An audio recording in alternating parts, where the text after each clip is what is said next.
নতুন বাড়িতে এসে নতুন রান্না করে নতুন একটা খাবার বানাচ্ছি। যদিও এই খাবারটার আমি নাম দিতে পারবো না, এটা আমি নিজের মনের থেকে বানাচ্ছি। কি নাম দিব আমি জানি না। তোমরা যদি এই খাবারটা দেখে তোমাদের মনে হয় যে এটা নাম দেওয়া যায়, তাহলে আমাকে কমেন্টে অবশ্যই জানিও। আর গাইস, এই খাবারটা বানাতে এসে গরম তেল আমার পায়ে পড়ে পাটা পুরা পুড়ে গিয়েছে। কি আর করা যাবে, এখন পুড়ে গিয়েছে, তাও আমাকে রান্নাটা তো করতেই হবে। তাই জন্য আলুটাকে আমি ফার্স্টে সেদ্ধ করে নিয়েছি। তারপরে এর মধ্যে পেঁয়াজ কুচি, পেঁয়াজ আদা রসুনের পেস্ট, হলুদ গুঁড়ো, লঙ্কার গুঁড়ো, জিরের গুঁড়ো আর ধনিয়ার গুঁড়ো দিয়ে ভালো মতন এটাকে আমি ভেজে নিয়েছি। তারপরে আলুটাকে ভালো মতন কষিয়ে নামিয়ে নিলাম।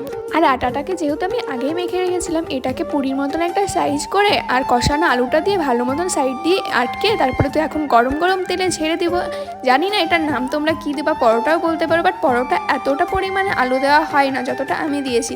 আর এইদিকে দেখো আমার খাবার কিন্তু পুরো রেডি। এটার নাম কি দিব জানি না, বাট খেয়ে দেখি গাইস প্রচণ্ড টেস্টি হয়েছে। আমার ভাই তো খেয়ে বলছে দিদি এক বস্তা বানা।